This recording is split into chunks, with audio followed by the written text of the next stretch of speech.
पश्चिम बंगाल के मुर्शिदाबाद जिले में लगातार हिंसा की गतिविधियां देखी जा रही है। वक्फ बिल को लेकर लगातार प्रदर्शन यहाँ पे हो रहा है। मुर्शिदाबाद के सूती और शमशेरगंज में यहाँ पे वक्फ बिल को लेकर विरोध प्रदर्शन किया गया।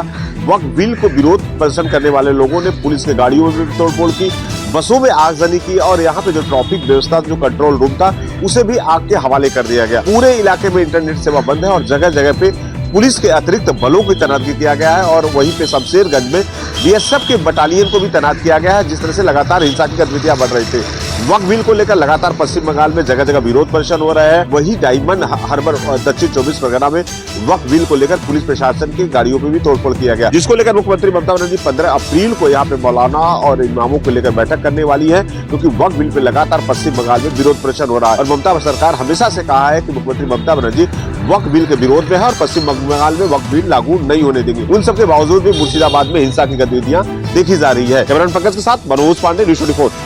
यूपी के आगरा में करणी सेना का शक्ति प्रदर्शन, पुलिस को घेरा, तलवारें लहराई, सरकार को दिया 5 बजे तक के कार्रवाई करने का अल्टीमेटम। थाना सांगा पर दिए गए विवादित बयान को लेकर करणी सेना ने आज आगरा के गढ़ी रामी में बड़ा शक्ति प्रदर्शन किया। करणी सेना ने इसे रक्त स्वाभिमान सम्मेलन नाम दिया है। इस सम्मेलन में अखिल भारतीय क्षत्रिय महासभा, संयुक्त करणी सेना संघ, संयुक्त क्षत्रिय संगठन, संयुक्त सनातनी संगठन संघ सहित क्षत्रिय समाज के कई संगठन शामिल हुए।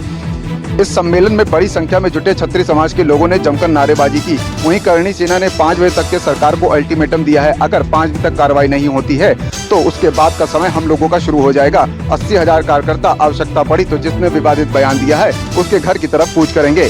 वहीं करणी सेना के प्रदर्शन को लेकर के पुलिस प्रशासन पूरी तरह से अलर्ट नजर आ रहा है।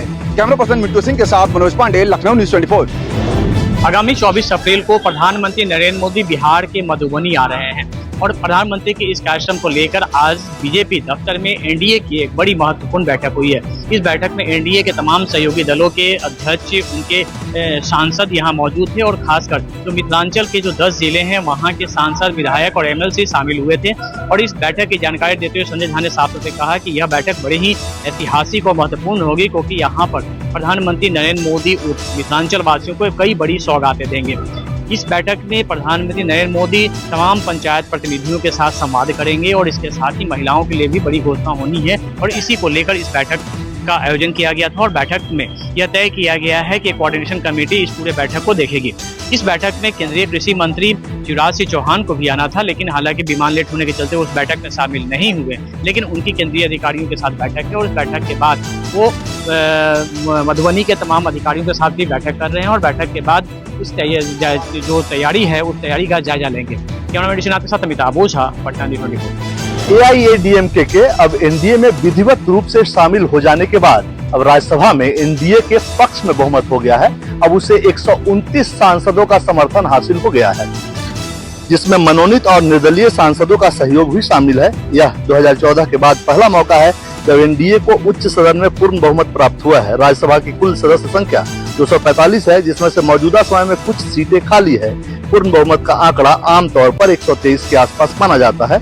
एआईएडीएमके के समर्थन से और अन्य सहयोगी दलों एवं निर्दलियों के साथ एनडीए अब इस आंकड़े को पार कर 129 सदस्यों के साथ राज्यसभा में स्पष्ट रूप से बहुमत में आ गई है। 2014 के बाद ये पहला मौका है जब एनडीए को क्लियर मेजोरिटी मिला है।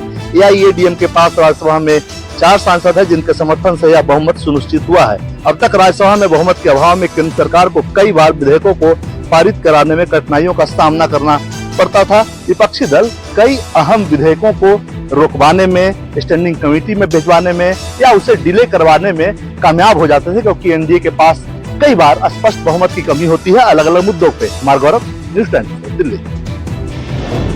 उत्तर प्रदेश में बीजेपी दलितों के बीच बैठ बढ़ाने को लेकर अंबेडकर जयंती से एक बड़ा अभियान शुरू करने जा रही है। दरअसल लोकसभा चुनाव के परिणाम के बाद से ही बीजेपी खासी सतर्क है और प्रदेश में खास तौर पर पिछड़ों और दलितों को पार्टी से जोड़ने का लगातार प्रयास भी कर रही है। अब आगामी अंबेडकर जयंती से बीजेपी ने ऑपरेशन दलित शुरू करने की विचार किया है। इसके तहत जिलेवार अलग अलग इलाकों में गोष्ठी आयोजित होगी। प्रदेश स्तर पर कार्यशालाएं आयोजित की जाएंगी। खास तौर पर दलित वर्ग को बीजेपी और कांग्रेस में दलितों को लेकर किए गए कामों का फर्क समझाया जाएगा। खुद प्रदेश के मुख्यमंत्री योगी आदित्यनाथ के साथ सभी बड़े नेता अलग अलग आयोजनों में शामिल होंगे। खास बात ये भी है कि बीजेपी अंबेडकर जयंती के मौके से शुरू करने वाले अभियान को उन इलाकों में आयोजित करने जा रही है जहां पर दलित और पिछड़े वर्ग की आबादी ज्यादा है। कैमरा पर्सन मिंटू सिंह के साथ अशोक तिवारी, लखनऊ, न्यूज 24। महायुति की दो प्रमुख पार्टी शिवसेना और एनसीपी के बीच तलवार खिंची हुई है। सार्वजनिक मंच से राज्य सरकार में परिवहन मंत्री प्रताप सरनाईक ने अजीत पवार पर गंभीर आरोप लगाए हैं। प्रताप सरनाईक ने वित्त मंत्रालय पर जो है फंड में वितरण का भेदभाव का आरोप लगाया है, जिसके बाद एनसीपी नाराज हो गई है। पूरा का पूरा मामला महाराष्ट्र में एसटी कर्मचारियों के वेतन से जुड़ा हुआ है। परिवहन मंत्री प्रताप सरनाईक ने कहा कि सरकारी कर्मचारियों की तरह एसटी कर्मचारियों को वेतन देना राज्य सरकार के वित्त विभाग की जिम्मेदारी है।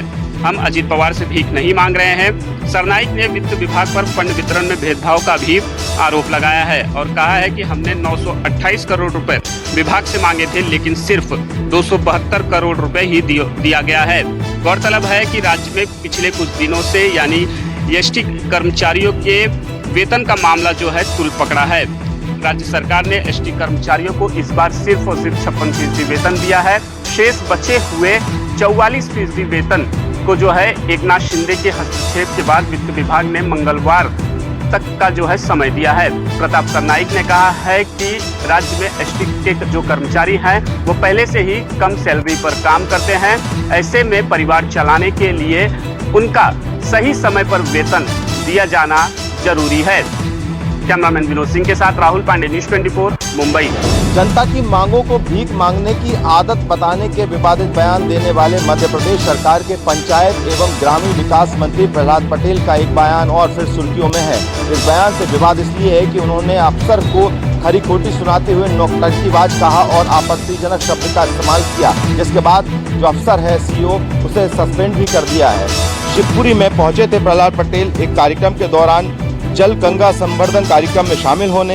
इसी दौरान पौधारोपण कार्यक्रम भी रखा गया है, लेकिन मंत्री जी ने पौधारोपण करने से इनकार कर दिया, ये कहते हुए कि गर्मियों में पौधारोपण करना सही नहीं है, इस कार्य को बाद में किया जा सकता है। साथ ही मंत्री वहां पर अव्यवस्थाओं से नाराज हुए और बिना किसी कार्यक्रम में शामिल हुए, संबोधन किए, वहां से चले गए। इसी दौरान जब गाड़ी में बैठे तब उन्होंने जो सीईओ है साथ में बाकी अफसर हैं पंचायत के, उनको भी खरी खोटी सुनाते हुए कहा कि नौटंकी करने वाले लोग हैं। न सिर्फ इस बयान पर विवाद हो रहा है बल्कि अब उस अफसर जो सीईओ है उसे भी सस्पेंड कर दिया गया है। कैमरा पर्सन कमलेश व्यास के साथ सतीश श्रीवास्तव, न्यूज 24, मध्य प्रदेश। केंद्रीय गृह मंत्री अमित शाह आज एक दिन के लिए महाराष्ट्र के रायगढ़ दौरे पर थे।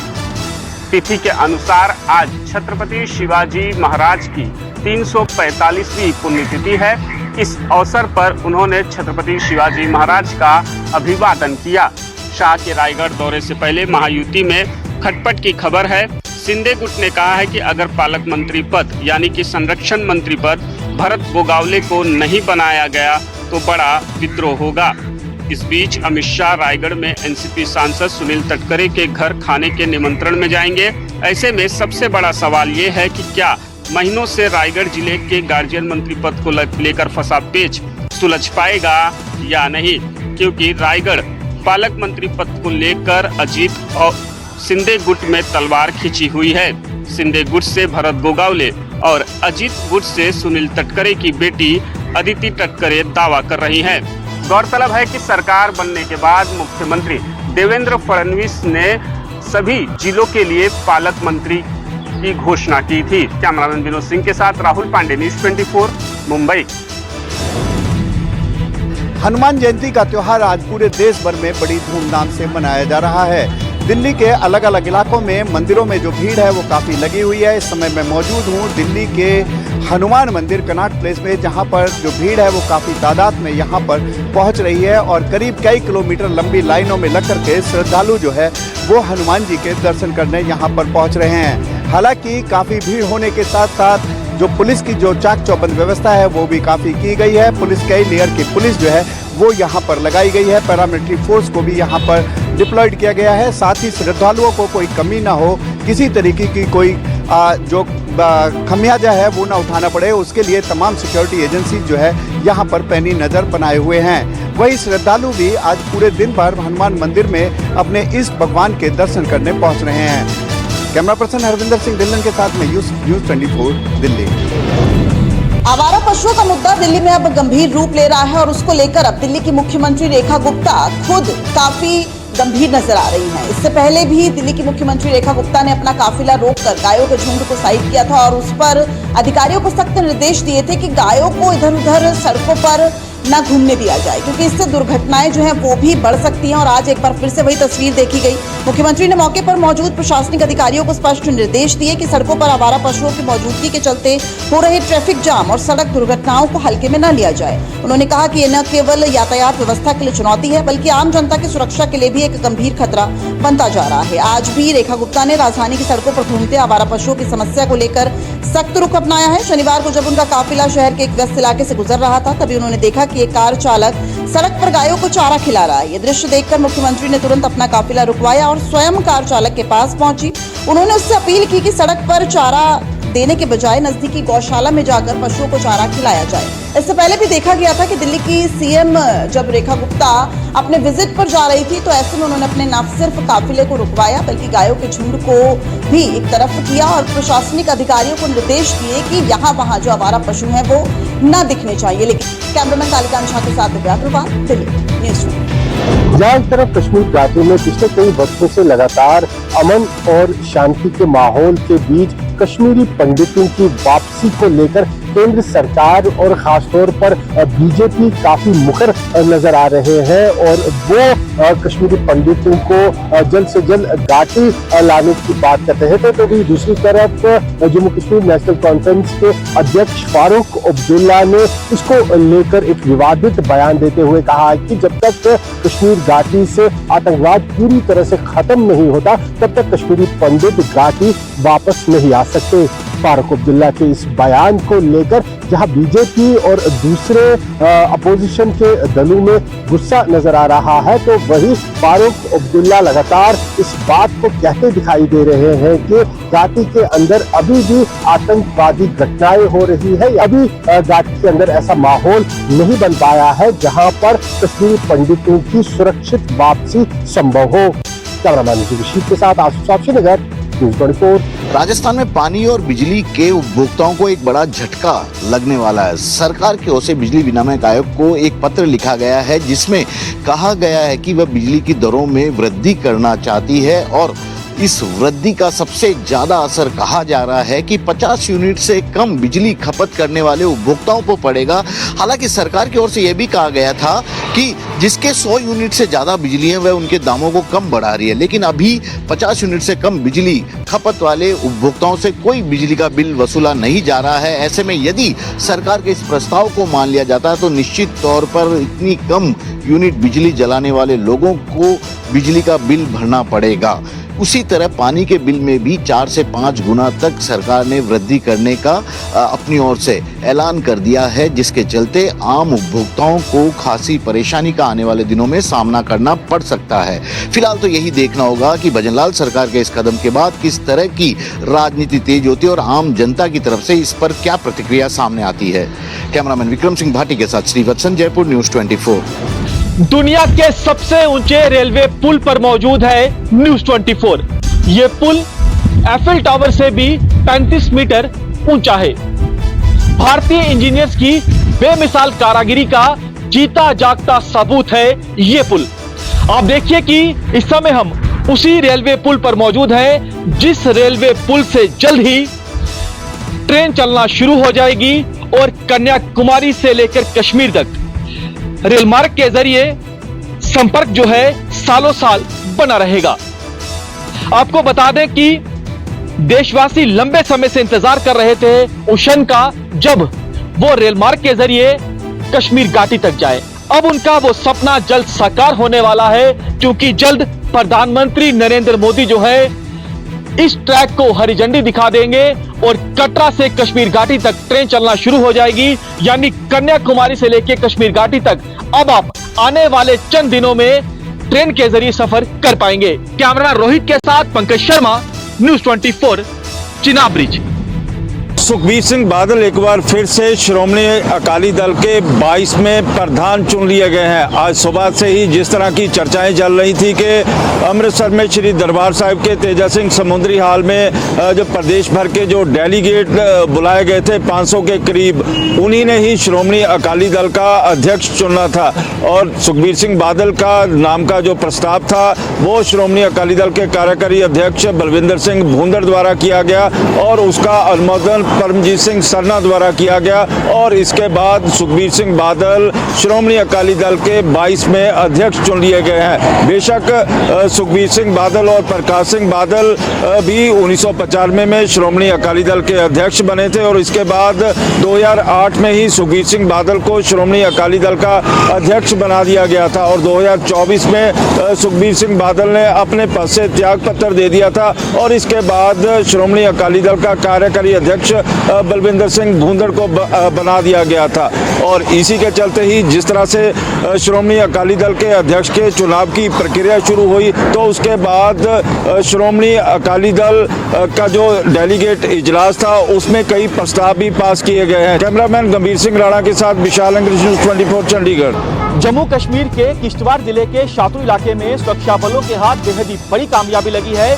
सुरक्षा बलों ने 3 पाकिस्तानी आतंकियों को ढेर कर दिया है। मारे गए आतंकियों से भारी तादाद में हथियार गोला बारूद भी बरामद हुआ है और शातू इलाके में ही सुरक्षा बलों की ओर से बड़े पैमाने पर कॉर्डन सर्च ऑपरेशन चलाया जा रहा है ताकि जो बाकी बचे आतंकी है उनका भी खात्मा किया जाए। दूसरा ऑपरेशन चल रहा है अखनूर के केरीबट्टल के सुंदरबनी सेक्टर में। वहां पर भी पाकिस्तान द्वारा पाले गए आतंकियों ने घुसपैठ की कोशिश की लेकिन सेना के जवान बेहद ज्यादा अलर्ट थे, उन्होंने घुसपैठ की कोशिश को नाकाम कर दिया। लेकिन इस दौरान दुखद खबर ये आई कि सेना का सूबेदार कुलदीप चंद शहीद हो गया। आपको बता दें कि सुरक्षा बलों की यही कोशिश है कि जितने भी आतंकी चाहे वो जंगल के इलाके में हो या अन्य किसी भी इलाके में हो, चुन चुनकर तमाम आतंकियों का सफाया करना। जो 3 आतंकी किश्तवाड़ में मारे गए हैं उसमें जैश का कमांडर सैफुल्ला भी था। सैफुल्ला पर इनाम रखा गया था क्योंकि कई आतंकी गतिविधियों में ये शामिल था। तीनों आतंकियों का मारे जाना सुरक्षा बलों के लिए एक बड़ी कामयाबी है। कैमरामैन शाम के साथ पंकज शर्मा, न्यूज़ 24 जम्मू। मुंबई के अरब सागर में शुक्रवार शाम एक बड़ा हादसा टल गया। मांडवा से गेटवे ऑफ इंडिया की तरफ आ रही एक बोट में तकनीकी खराबी आ गई और वो डूबने लगी। बोट में पानी भरता देख यात्रियों में दहशत फैल गई, लेकिन पास मौजूद अन्य बोट के कर्मचारियों ने तत्परता दिखाई और उनकी सूझबूझ से यात्रियों की जान बचा ली गई। प्रारंभिक जानकारी के अनुसार तकनीकी समस्या के कारण बोट में पानी भरने लगा। देखते देखते बोट डूबने की कगार पर पहुंच गई, जिससे उस समय यात्रियों में अफरा तफरी मच गई। हादसे के वक्त पास ही कुछ अन्य बोट्स मौजूद थी जिनके कर्मचारियों ने तुरंत स्थिति को भांप लिया। इन बोट कर्मचारियों ने अपनी जान की परवाह न करते हुए तेजी से डूब रही बोट की ओर रुख किया और बचाव कार्य शुरू हुआ। बता दें कि जिस वक्त यह हादसा हो रहा था यानी तकनीकी खराबी आई बोट में, उस वक्त 130 यात्री बोट में सवार थे। हादसा दोपहर करीब 4 बजे के आसपास हुआ। इससे पहले पिछले साल दिसंबर महीने में नीलकमल नामक एक पैसेंजर बोट से नौसेना की स्पीड बोट टकरा गई थी। यह हादसा भी अरब सागर में एलिफेंटा आइलैंड के पास हुआ था, जिसमें 15 लोगों की जान चली गई थी और 100 से ज्यादा लोग घायल हो गए थे। कैमरा पर्सन संजय यादव के साथ अंकुश जायसवाल, न्यूज़ 24 मुंबई। उत्तरी कश्मीर के हंदवारा कुपवारा इलाके में दिल को दहला देने वाले सड़क हादसे में 2 महिला छात्रों की मौत हो गई है, जबकि 22 महिला छात्र घायल हो गए हैं। ये जो सभी छात्र हैं ये कुपवारा के सुगाम डिग्री कॉलेज में पढ़ते थे और जो गाड़ी छात्रों को लेने के लिए आती है उसी गाड़ी का हंदवारा के पास सड़क हादसा हुआ और ये इतना भयानक सड़क हादसा था कि मौके पर ही 2 महिला छात्रों की मौत हो गई और जो 22 महिला छात्र घायल हो गए उन्हें यहाँ के स्थानीय लोगों और प्रशासन द्वारा जल्दी रेस्क्यू करने के बाद हॉस्पिटल पहुंचाया गया, जहां पर 2 महिला छात्रों की हालत नाजुक बताई जा रही है। लेकिन इस हादसे के चलते इस पूरे कुपवारा और हंदवारा के इलाके में मातम छा गया है। कैमरामैन ऋषि के साथ आसपास से नगर घर को ही बना दिया नकली नोट छापने की फैक्ट्री, जेल में कैद रहते हुए सरगना कर रहा था फर्जी नोटों का कारोबार, छापेमारी में पति पत्नी हुए गिरफ्तार। गुजरात में नकली नोटों की छपाई के काले कारोबार का पर्दाफाश दाहोद एलसीबी ने किया है। ये कार्रवाई राजस्थान के बांसवाड़ा में सामने आए नकली करेंसी केस से जुड़े नंबरों की ट्रेसिंग के बाद की गई है। दाहोद एलसीबी ने फतेहपुरा के लिमड़िया गांव के मंडली फड़िया क्षेत्र में रहने वाले दंपति अश्विनीबेन गरसिया और कांजीभाई गरसिया के घर अचानक छापा मारा तो वो हैरान रह गए। घर के अंदर अवैध रूप से नकली भारतीय नोटों की छपाई का काला कारोबार चल रहा था। पुलिस ने पति पत्नी को हिरासत में लेकर उनके घर से एक लैपटॉप, 2 प्रिंटर, सिक्योरिटी थ्रेड और नकली नोट छापने के लिए इस्तेमाल किए जा रहे कागज जब्त किए हैं। पुलिस ने 21,000 की नकली भारतीय मुद्रा भी बरामद की है। पुलिस का कहना है कि कांजी गरसिया के घर छापेमारी में पुलिस को 143 ऐसे कागज मिले हैं जिन पर 500 रुपए के असली नोटों की तरह हरे रंग की पट्टी छपी थी। इसके अलावा 332 जेरोक्स किए गए कागज और 42 नोटों के साथ छपे हुए कागज के 14 टुकड़े भी बरामद हुए हैं। पूछताछ में सामने आया कि ये गिरोह सिर्फ गुजरात नहीं बल्कि देश के 8 राज्यों में सक्रिय है। इसका मास्टरमाइंड हैदराबाद का हुसैन पीड़ा है, जो दिसंबर 2024 में तेलंगाना में गिरफ्तार किया गया था और अभी हैदराबाद की जेल में बंद है। बांसवाड़ा में सामने आए फर्जी नोट कांड में भी उसकी भूमिका देखी जा रही है। कैमरामैन के साथ भूपेंद्र सिंह, अहमदाबाद, न्यूज़ 24।